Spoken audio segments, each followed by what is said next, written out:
That's the only private thing I see. Oh my gosh. Okay. Oh, she says, "Yep, trying."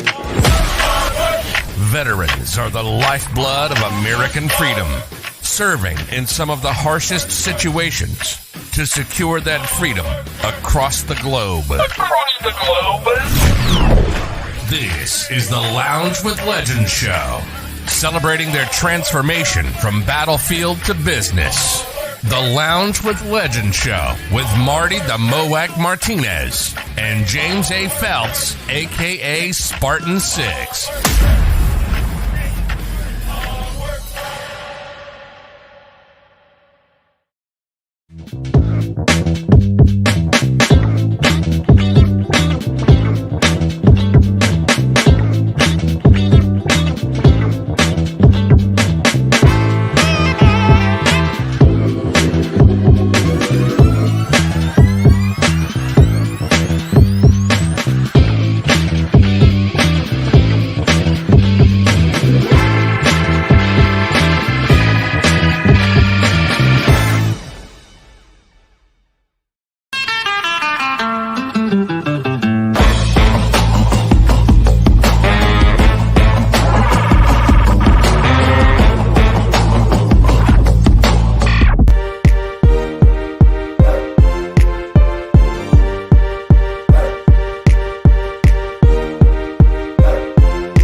All right.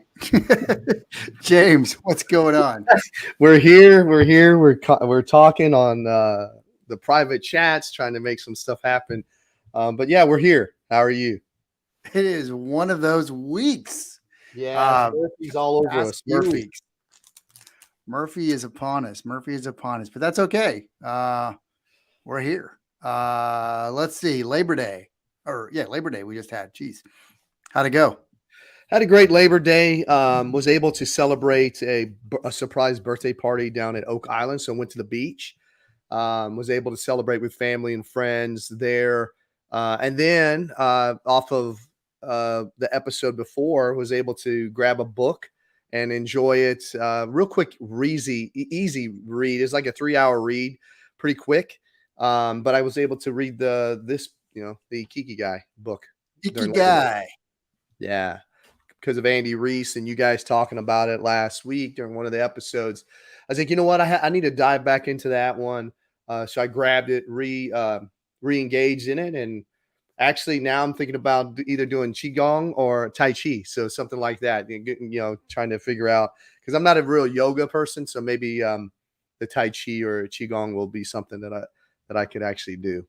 So what I love about Ikigai, and if you're not familiar, Ikigai is not James or I running around the beach with Speedos on saying, "Ew, look at the Ikigais." No, Ikigai is a Japanese concept with giving a person a sense of purpose or reason for living. And I love it because, especially here, it's germane to this our show, because it talks about, as we talk about, transitioning from battlefield to business. And the 4 areas of life, or the 4 areas that Ikigai focuses on. It's been a while since I've read it, James, but it's about, what do you love? What are you good at? What the world needs, and what can you get paid for? And that's really, as you're going through your transition from battlefield to business, what you try to find that sweet spot about where you can actually make a difference. And I think it's especially great that we're talking about this now because we have Liz Diss on, and she does this stuff for a living, and she's been a rock star at it. So, but that's what I like Ikigai, and they've got other things. James, you just read it recently. Those are the 4 convergence zones, as they call it. They've also got the 10 principles of it. Don't be lazy. You know them off the top of your head? I think it's like passion, mission, profession, vocation, stuff like that. What the world needs, what you're good at. Like you said, you hit the majority of it. It all goes back to the same principle that we've been talking about for many, many years. And it even goes back to, like, it talks about stoicism and the Buddhist mindset too. It's the same thing. You can only control what's within your control. Stop worrying about the things that are outside your control. Like right now, we can't control technology. Sometimes technology doesn't want to cooperate. We'll see. Hopefully we can get Liz in here and it'll work for us. But if it doesn't, we still, we got to, do the best that we can. I think I just seen her pop in though. So we might have some success here. So no, absolutely. But like I said, I really like Ikigai. I read it about a decade ago is what I think I was telling you and Andy. And it really changed my mindset about, how we look at things. And, it's like, don't be lazy, don't retire, et cetera, et cetera. So great book. But this is going to go directly with Liz's message too, about keep moving, right? The healthy lifestyle and, never retire. I don't think that she's got retirement in her vocabulary. Although let me say this before she gets on, because she can't defend herself yet. I may or may not have said she was a 2016 graduate. I was thinking she was a lot younger, from the Air Force Academy, but she's actually a 2006 Air Force graduate. So I made a mistake yesterday and put 2016. But it was a favorable mistake. So anyway, I got that fixed. But a 2006 Air Force graduate.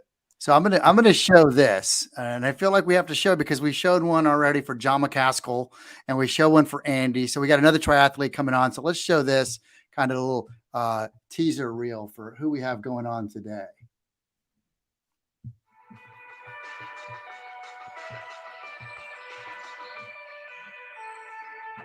When you leave the service, you often are lacking a sense of purpose and a sense of mission. And for me, not just utilizing sport for leisure, but using it in a competitive state was the answer to set me up for the next chapter in my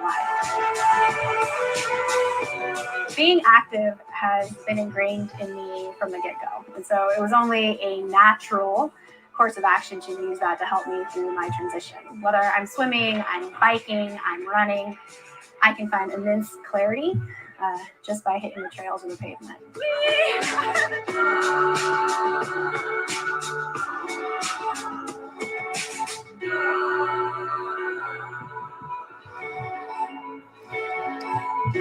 Dude, can you say rock star? I mean, rock star. And that's actually, that was from Outside TV, and they were streaming the full episodes about it in Xterra. And, it was winter. I was watching this on the couch, eating bonbons, trying to get motivated. And I saw this, and that's when I was like, I have to reach out to this person. And so I did.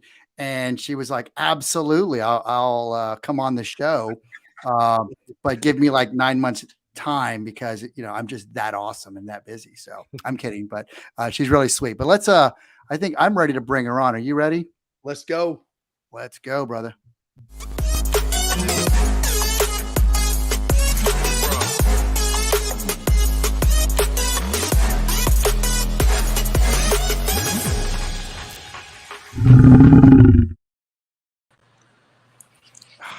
Hi.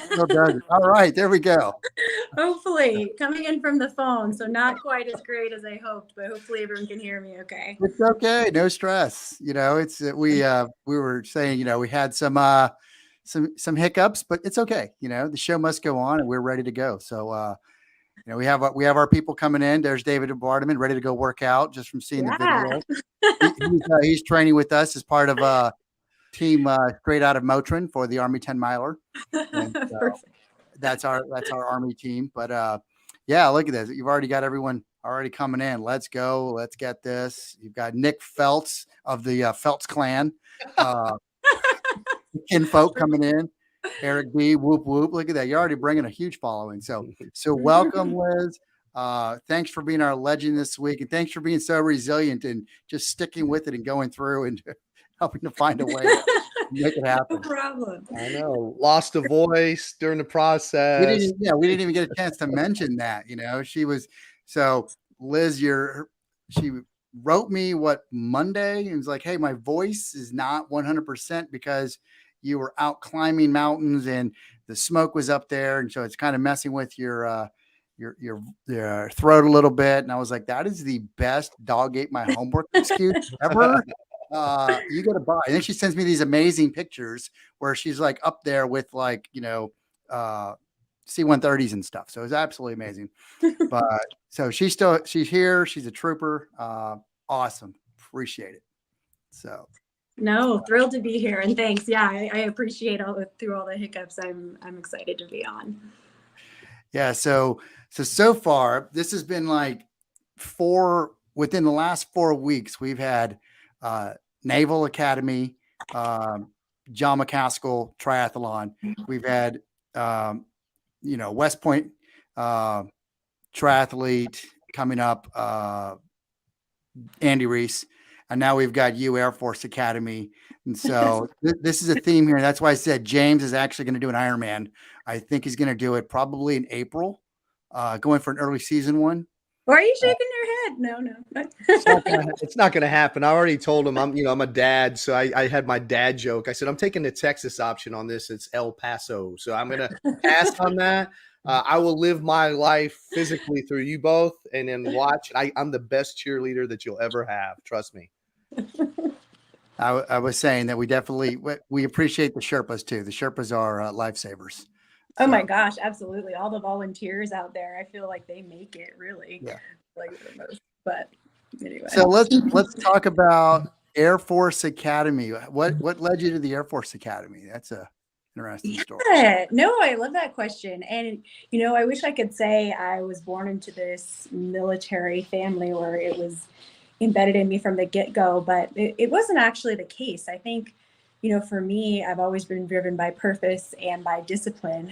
And I was actually out backpacking on the John Muir Trail with my brother and my mom, and we got caught in a lightning storm above the timberline, and there ended up, from a serendipitous aspect, a gentleman rapping on our tent in the middle of the night that was out there also to check in to make sure we're okay. Started having a conversation with him as the morning came to, and he said, young lady, I was about 15 at the time, you have a lot of endurance and some discipline for your age. Where are you thinking of going to college? And I said, well, I really want to go into space. I have this desire to go out there and I really just, think it would be incredible, but I also really want to run for school, a little bit of some naive answers there.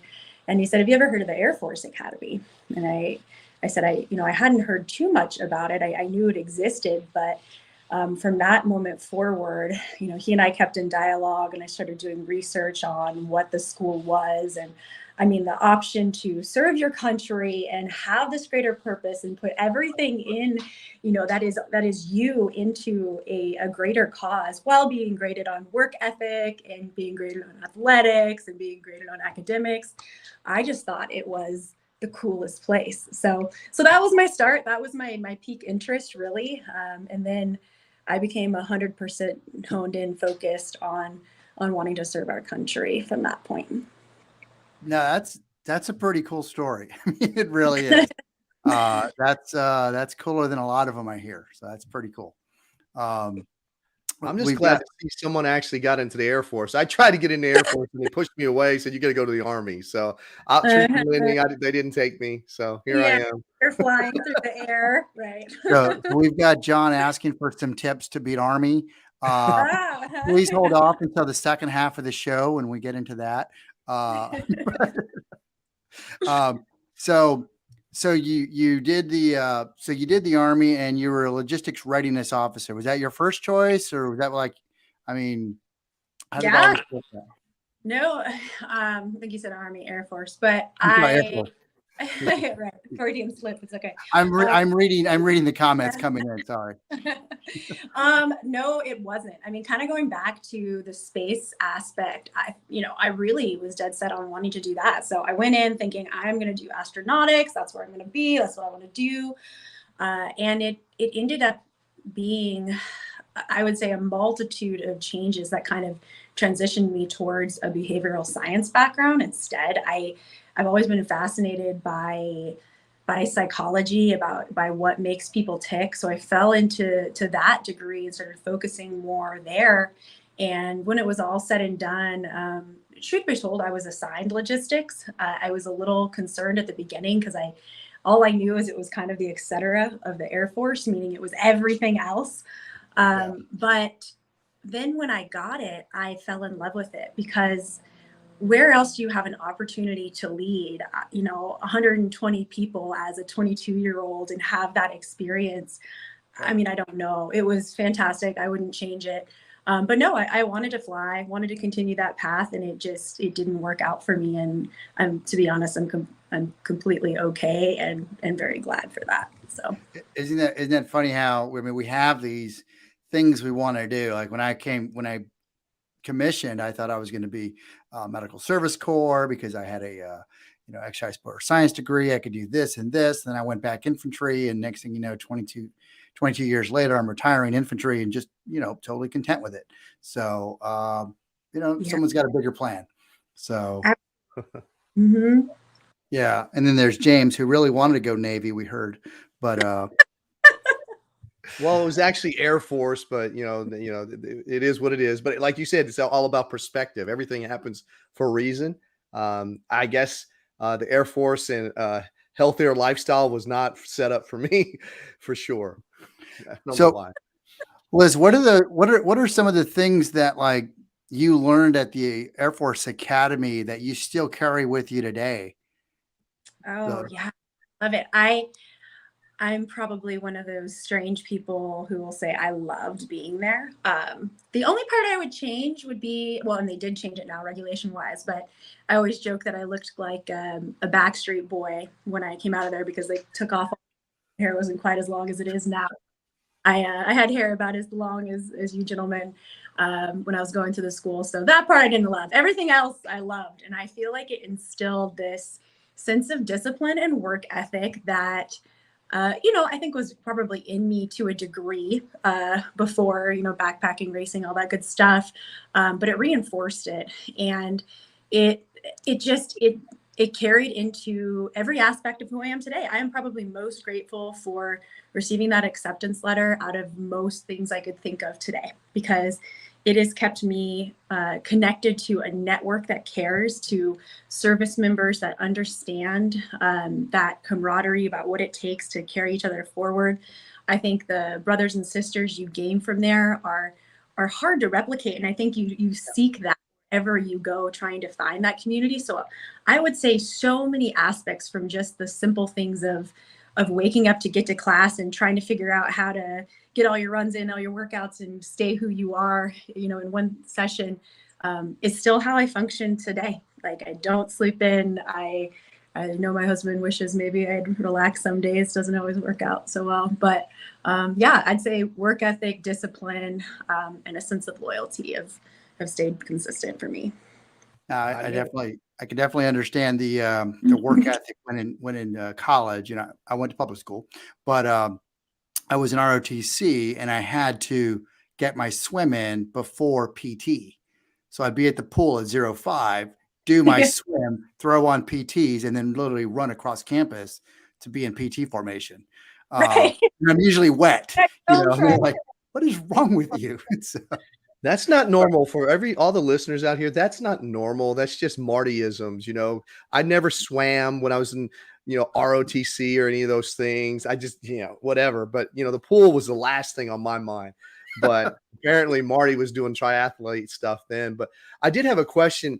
I got to say thank you, actually, because of just having you coming on the show. My Air Force following grew, because you talk about a strong community. You all have a very strong community, because I was like, whoa, who's these people? I've never seen them. I said Air Force, Air Force, Air Force. I was like, wow. So I felt wanted yesterday for a little bit of time. So thank you so much for inviting me into your all's family. We stick together. Yeah. I think I saw Navir out there was reaching out to you. She's great. She does BD for our first academy and is an awesome human. Yeah, we've got new people coming in. Hello, Juan. How are you doing? All the time. And if yes, Army and swimming, John. Right. I did a lot of it actually. But if here's that video that we shared at the beginning, if you wanted to see it again of Liz, I love that outside and Xterra stuff. That was actually my favorite. I've actually quit doing Ironmans just because it took so much of my life. Yeah. And so Xterra for me is like the most fun these days. It is. They're just triathlon. Yeah, and I think I was talking. Who are we talking to? Who was from Reston? Was that John? Yeah, that was John. It was from Reston. And that was one of the nastiest, other than the one here in Richmond, Virginia.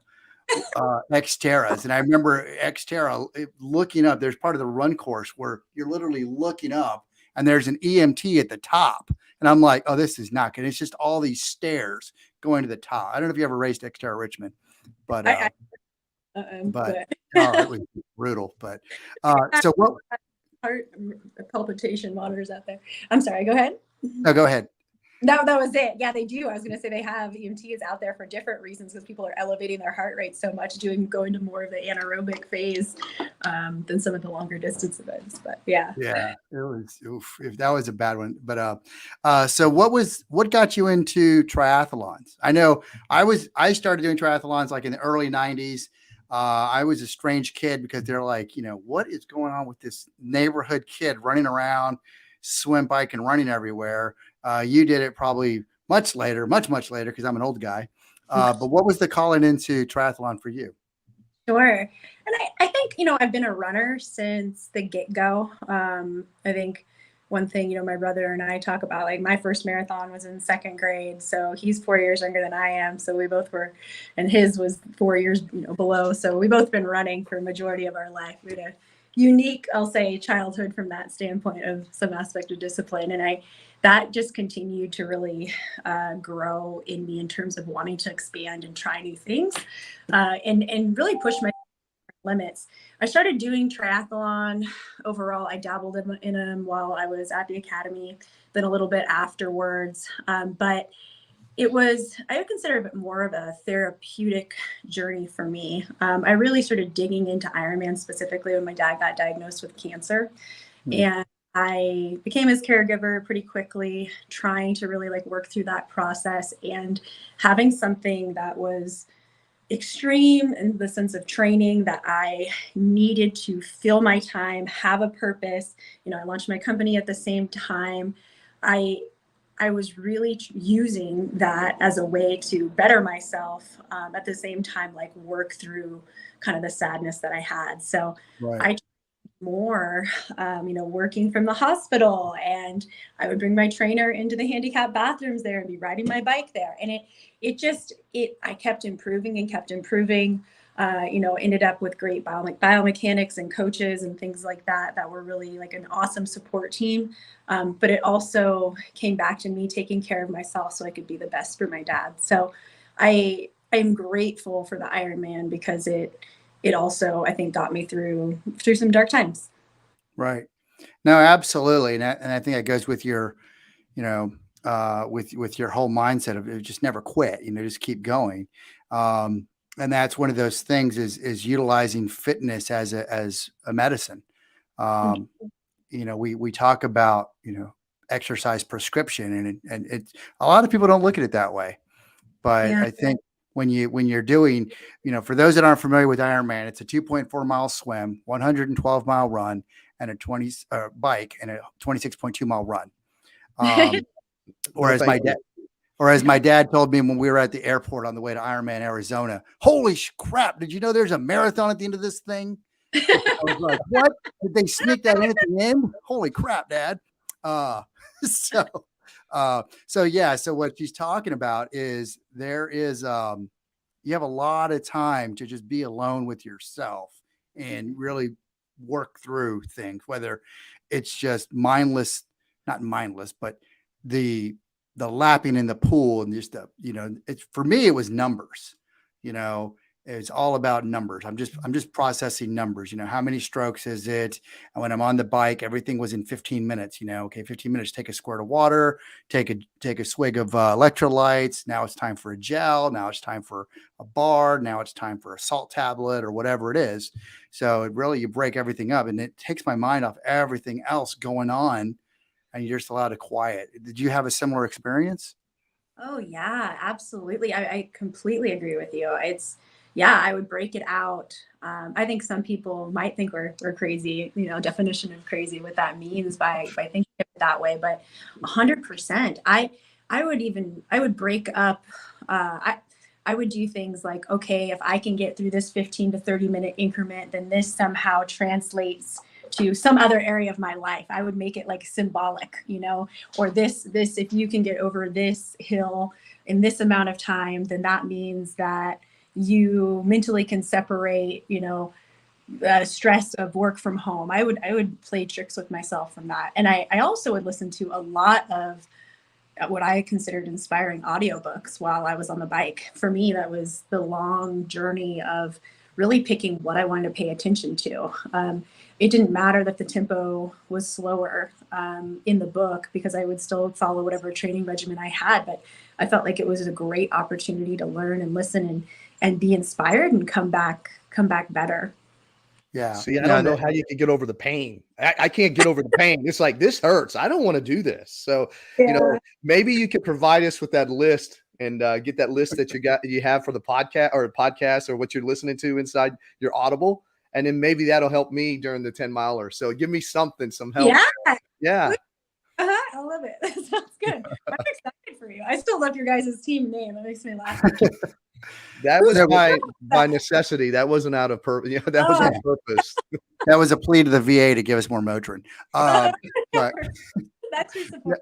Yeah. But you're right. I mean, and the thing about listening to audiobooks, and I say this, listening to audiobooks when you're stuck in traffic or when you're doing PT, when you're working out, actually helps you retain more, especially when you're working out. I've said it over and over. The Hotel California, while a great song, is nothing more than a bad Yelp review with with the guitar solo.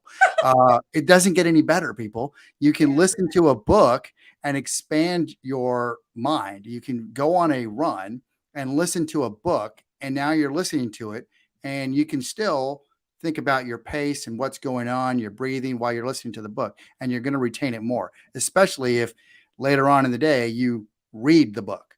So those are ways, if you really want to retain it, those are the best ways to do it that I found. And I did that during our last deployment in the desert, because what a cool place to run. You're trying to do like a 10-mile run in the desert, and you have to get up at 3 a.m. when it's 95 degrees. Pop the headphones on, and you're just listening to a book while trying not to trip over something. Don't worry. You showed your age with the Hotel California. When was that popular? Back in the 80s or something? 70s. 70s. See, look at that. One of my favorites too.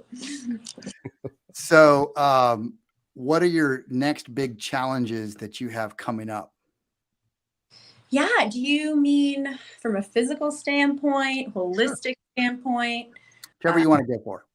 Yeah, I think, I will say this is a constant aspect of myself that you can consider both a benefit and a problem, is I'm always looking for what's next, what else can I do? I don't do well feeling stagnant or sitting still, because I feel like, part of this is who I am. Part of it is losing parents at a younger age and understanding that life is short. But I'm consistently looking for new adventures and new ways to better myself. I think, you and I, the two of you and I have talked about, working on a book in order to kind of channel a lot of those stories. So for me, that's something I'm excited and going to be focusing on. But also, from an alpinism standpoint, I think a lot of the triathlon stuff, the running, for me, what I've found, especially moving back to Colorado, is mountaineering is something that allows you to channel all of those things: strength,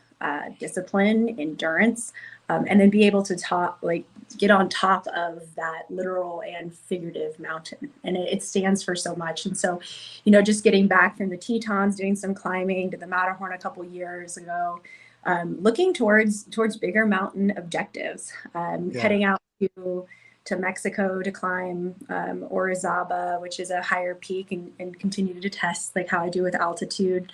So I would say for one of the first times in my life, I don't have this huge lofty definition of success goal for myself. I'm kind of sitting in that, and I'm trying to pick out individual goals that that excite me and make me feel like I'm pushing limits.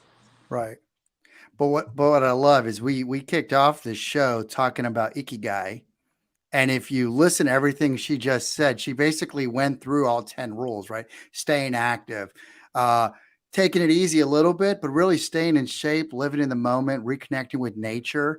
I mean, just basically all 10 of them she just listed, whether you know it or not, Liz. But yeah, but she's doing it to the extreme. I'm going to stick with the gardening at the house. That's what I'm going to do. I'm going to go true Ikigai and stay with the gardening part. You guys climb the mountains and do all that stuff. I'll be on the ground cheering for y'all. But that's what's great about Ikigai is it's about giving yourself a sense of purpose and yourself a sense of living. So that's the 4 convergences of Ikigai. And I know we just follow this. It's like a continuation of Andy's episode, but it's a great thing because we're all kind of in this mental resiliency, outdoor living kind of thing here. So it's a great book. I'm not sure if you've read it, Liz. But I've not. It's so it's a really good book. Dang it, You have James. a fancy cover. Mine's not as fancy as yours. Well, this is old because I'm old, but mine's about 10 years old. New version. So great book. I think you would love it. But yeah. So Andy, I had almost forgot about it, and then Andy brought it up again last episode. So, but let's do this. I want to. We're going to cut to commercial, and then I want to talk about the business you created, and then what you're doing, and all the things, all the other stuff that you're doing, because we've only hit the tip of the iceberg with you. There's so many layers to this onion to peel back. So let's cut to commercial and do that. Sounds great. All right.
You're watching the Lounge with Legends TV show with your hosts, Marty Martinez and James A. Feltz.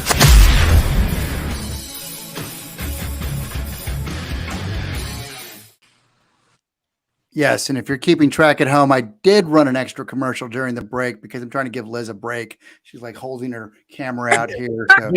I'm very impressed. Physically fit enough to hold your phone the entire time. This is amazing. I would have already given out already.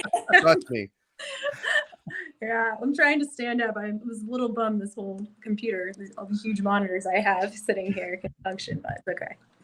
Good thing Yeah. So those that are tuning in, we have Liz Diss on here, professional triathlete, Northrop Grumman employee, veteran entrepreneur, just all around badass. If I can say Future that. author. Future author. And so what we've talked about a whole bunch of things. What we're going to talk about now is I want to talk about, you mentioned briefly that you had started a business. And then kind of, what are you doing now? I mean, what are your big things on the other side of what you've already mentioned? So I'll turn it over to you. Sure. I'll step back a little bit and say, when I got out of the service, I had this desire to come back in as a psychologist for the Air Force or for the military in general, because I saw this this struggle of people specifically returning from overseas from deployments and the reintegration process. And that's what I thought I would end up doing when I made my exit. During the course of time when I was kind of, figuring out school and was, trying to make sure I could go back and do it in the way that I wanted, I was working at a 100% commission search firm that was focused on finding military. And I thought it was a good fit, something to tide me over, and was enjoying the fact that I could put people into jobs, their first job after the military. I thought, I'm figuring out how to get back in and really make this psychological, change adjustment for people serving. I thought this is a great way to help. And that cascaded and that really kept going. I reached out to Booz Allen Hamilton to see if I could help do some placements there. And the guy on the other end of the phone, who I still consider a great friend and mentor, said, hey, you know what, young lady, how would you like to come work on military programs and help design things here at Booz Allen? And that kind of kickstarted what was a professional career for me in human resources. I thought about it and I was like, this is another way that I can help. And it's super rewarding helping people figure what the heck they want to do when they get out of the service. It's so hard. Like, who are you? What do you want to do? What's your connection to society? Who are you as not just a human being, but as an integral part of, the bigger world? Because we have belonging when we serve, but after that is a lot of unknowns. So anyway, that kept going. I ended up doing that for a couple of defense contractors. And then that's when I moved out to California when my dad got sick. So being, pretty open and transparent on this, wasn't expecting to move out to California, ended up working out of Hewlett Packard, designing military programs there and doing other sorts of HR aspects, and was getting ready to speak at a LinkedIn conference regarding veteran programs, regarding how to hire military, what makes them tick, where they belong in companies, what the best place to put them. I'm a big fan of, everybody tries to do this square peg, round hole fit to people based off resume, and people are more than just words. So it doesn't always work that way. So I was talking about that in the talent pool and had this epiphany while I was talking on stage that there was a huge calling in the nation to design veteran programs in general. And I thought about it, and I kind of fast forward, this had been years by now that I've been doing this. And I thought about it at the end of the conference when people were approaching me and asking me questions. And I thought, I'm doing this internally a lot of places. And there right now isn't someone out there creating military programs for companies. It hadn't become this big popular thing at that point in time. Like, it was just rumor mill, people were figuring out compliance, trying to understand what it meant. And so I took it as an opportunity to start a company. So it's called Liz McLean Solutions. And, I'm very proud to say that it was annotated as the first one to launch for veteran consulting out there in the nation in terms of building those programs. And really, it was going in, taking a look at what needed to be adjusted and done within corporations, small and large, and then define a battle plan of how to create a military hiring program, how to best do that from both the officer and the enlisted side, how to understand resumes, how to get your recruiting team up to speed. And that's really kind of what set me off on my trajectory there. I had great support. So many organizations came forward to try to help and be a part of it because they saw it as a great cause. went out to the ringing the NASDAQ bell with it, had great exposure. And it was just, it was an awesome journey for me. Exhausting, innovative. And I think I felt like I was able to continue my own mission that I might have been seeking by building that out. So that's the business standpoint. And where I am now, I'm back in North Grumman. For me, building a business is awesome and running it is awesome. It's also exhausting, as you gentlemen know. And I really just hit a point where I also saw there was a large market for people going out and building programs. And I thought, it was time for me to step back and kind of look at a bigger mission than just me, myself, Liz McLean Solutions and consultants I had helping me, and go back into a bigger organization. Yeah. No, but that is pretty amazing. I mean, there's a lot of veteran entrepreneurs out there, and you're like the top 1% that have that story. I mean, it's pretty, hats off to you. I don't even know. I mean, you said you rang the bell at NASDAQ, and I mean, wow, pretty awesome. You are looking at writing a book. Do you want to talk about that? Sure. I'm happy to. I'm sorry, did I cut you off? I didn't. No.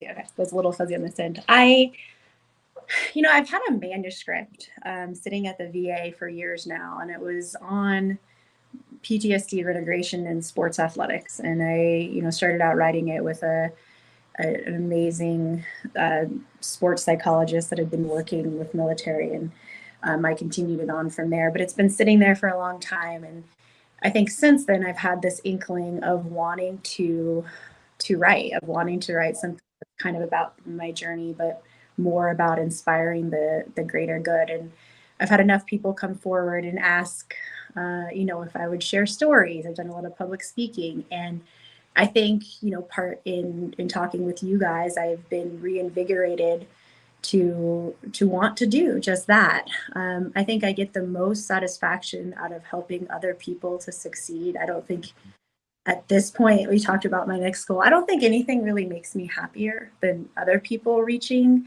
their goals or doing things for the first time. And so right. If, I talk about all these good things, but I will say I hit a pretty bad rock bottom of, my dad passing, of divorce, of real things in life. And through that, had to come out the other side. And so I think if I can write something that details the journeys, whether it's through deployment, through fitness, through just getting up each day and deciding that you can make a difference and make changes, that that it's worth it to me. I just don't want it to be purely for myself. I want it to be something that can really help other people. No, I think, it really resonates with me about, helping others. And that's why James and I started this show, is because we were, staying up late and doing phone calls with our soldiers and stuff that were in their dark places. And so we started this show to just have people on like yourself and all the other past amazing guests, so they can see, look, other people have dark places and there's different ways of dealing with it. There's things that we've put in our kit bag or tool case or whatever you call it in your service, to get through there. So I love that. And then from the coaching aspect, that's one of the things that I loved. I've been a coach for a long time. I'm old. But that was one of the things that I love, is you could take a sack of potatoes like James Phelps and make them into an athlete. Well, maybe not James, but you get the point. Last time I checked, I don't know if you were a college athlete. You were a college athlete, though. No, he did. The thing that I enjoy about is talking about your book, because I know a little bit more because you told us about the book and where you were heading with it, and it's the transparency and the truth. That a lot of folks are not that way, right? And how service is how we heal, because really that's really everyone on this call here right now on the show. That's what it's about. It's serving others. and through service is how we heal. And the thing that I love about what you just said was, a lot of times we make things about ourselves. Hey, we're doing it for me. And I think Toby Keith, we talked about this before, Marty. Toby Keith, I want to talk about me. You want to talk? Well, you know what? I want to talk about service, right? Because that's really what it's about. That's where the magic, that's where the power is. It's when you start focusing in on yourself totally, it starts becoming selfish instead of selfless, right? And I can't wait to get it. Let me get a sign. I'm going to request before Marty does. I want a signed autographed copy before you get it. If I can request a number of issue, can I get number 1 or number which one? 82. If I could get number 82 signed, that would be amazing for me. What is that? Sorry, noise? that's James crying. Oh, Oh gosh. Go figure. got a dog. That's James crying over there. Sorry, people. But so I got to ask this. This question came up, and as you know, we have a pretty big showdown going with Army and Navy right now for the half Ironman in Waco, 70.3 Waco. So what top tips do you have? Because I guess Andy's not dialing in, so we're going to give it to Navy here. What top tips do you have for Navy SEAL John McCaskill to beat Army? Is he a hippo or rhino? Hippo. Hippo. Yeah. So to beat in that half Ironman is the question. The To tips beat him in a half Ironman. Well, as gross as it may sound, pee on the bike. Don't stop. Keep going. You got to keep pedaling. Sorry, whether you like it or not. Don't pull over.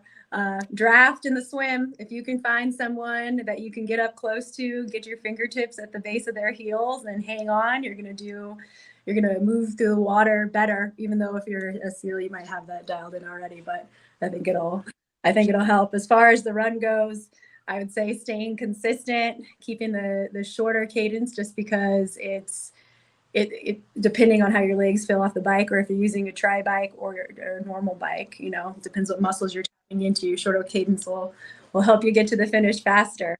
But I think those would be my biggest tips, along with nutrition. Make sure you're knowing what to eat.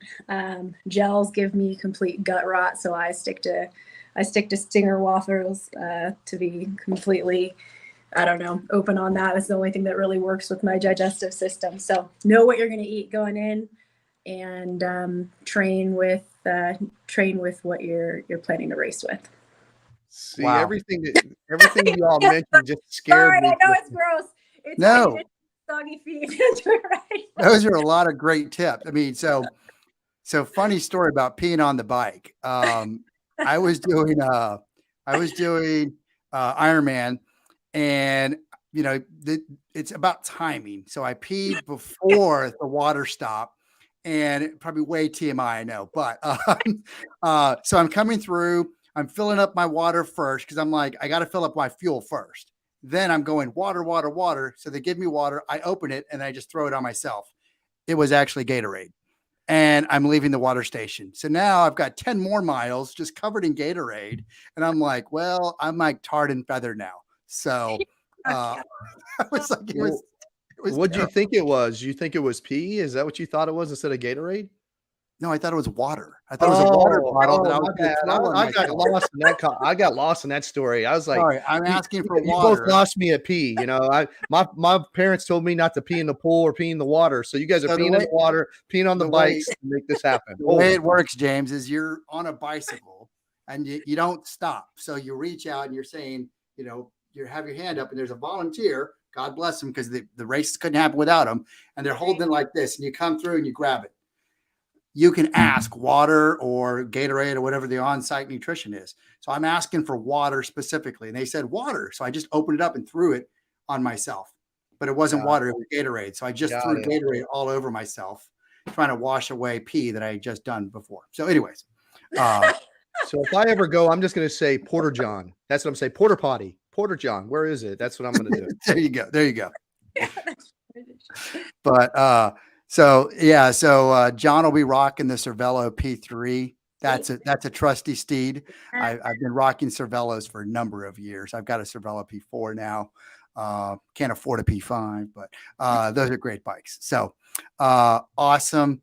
Yeah, I think this is amazing, and I'm looking forward to your book and all the other amazing things that you're doing and you're going to be doing. So appreciate everything. James, parting shots. I know I see you over there. Before she goes, we got to make sure we got to get her set up for next year. So there's going to be an Army, Navy, and Air Force Academy competition. Is that something that could happen? Uh-oh. I think that's what John is saying in the comments. Is that right, John? I think so. Is we're working on something. I think we're inviting ourselves to this, but Warrior Rising is probably going to maybe try to sponsor something else where we'll get all these services out there represented. We'll have Team Army, Team Navy, Team Air Force. I don't know if Marines do triathlons. I haven't met one yet, but I'm joking. Someone's going to turn around the corner and Nancy Kerrigan me. But do something different. Put them all into a new category. There you go. Mm-hmm. But so John's saying, let's do it. There it is. So right. Awesome. We'll start planning into the wheelhouse. So, all right, Liz. Well, it is time for the question of you've done so much. I mean, you really have. You've served, you've sacrificed, you've done so much for our great nation. We ask you, what does freedom mean to you? Yeah, I love this question because I think it is relative and can mean so many different things to so many different people. Going back to what we've been talking about, I think it is the option to never settle and to allow ourselves to push limits and into experiences that we really don't think are possible. It's the option to be the best version of ourselves. And we might not all be born into the same situation or have the same things afforded to us. In fact, I would wager to say most of us can't imagine what it's like to be in someone else's shoes. But freedom is what gives us that option to work towards change. And really, to me, it's willpower being uninhibited by any type of regulation or any type of rule. It's the freedom to be who we really want to be. I love it. Freedom to never settle and be who you want to be. I think that's a great take on it. And again, I love it because everyone has so many different interpretations of it, and that's what makes this. That's why I love the question. I never knew how that was going to take off, and it's really done a lot. But I appreciate it, and definitely looking forward to our relationship that we've built here, and all because I was sitting on a couch watching Outside TV, and episode with you popped on. So I said, let me see if this girl's on LinkedIn and reach out to her. And bam, there you were. So how awesome. So awesome. And I appreciate it. I'm going to put you in the green room real quick, but we're going to follow up with you right after this. So I appreciate it.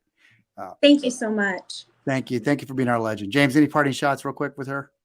No, just stand by. We're going to talk in a minute. All right. So, oops, I think I cut her off. I suck. Terrible host. But I mean, I'm telling you, it's a great closeout. I mean, we have all the service academies, all of them triathletes, a lot of going back and forth. Jose was throwing, again, lots of Navy comments in there. I'm gonna have to go delete them all because it's Jose, of course. But next week is going to be recorded. That doesn't mean don't tune in. It's going to be a great episode. But because James and I will be doing story brand coaching next week, I think we're going to even have Andy as one of our clients in the room. So I think that's going to happen. We'll see what happens. Maybe we can get John to join. It'd be nice to have both of them in the same room. Yeah, we'll see what we can do if John's interested. But we'll be doing 2 days of story brand coaching. And again, our big thing that we're doing this month, because we're not doing our free training, we're offering a story brand marketing assessment. Go through, if you're a veteran entrepreneur or small business owner, take the assessment, and then we'll provide the report to you to help you demystify what it is, how to get that ROI on your marketing investment. But this has been a great episode. And again, if this episode has taught us nothing else, it's about staying calm, being resilient, and just let Murphy do his thing, but just trust the system and keep going. So, what else you got, James? Any last No, that's shot? right. I was just going to say, last thing I was going to say is thanks for everyone that tunes in and follow us and celebrate legends that are coming on. Like Marty and I say, it's not about us. It's about the legends and their success. We can still succeed after we leave the military. So my question to you is, what are you doing now? What are you doing today? Absolutely. And one of the things you can do to help us reach more veterans is go to YouTube, hit the like and subscribe button, help us, and it'll reach more and more people. We're trying to get to 50,000 people before the end of the year. We're halfway there. Help us. Thank you. And we will see you next time. Be legendary. You've been watching the Lounge with Legend show, countering the narrative that veterans are all broken misfit toys.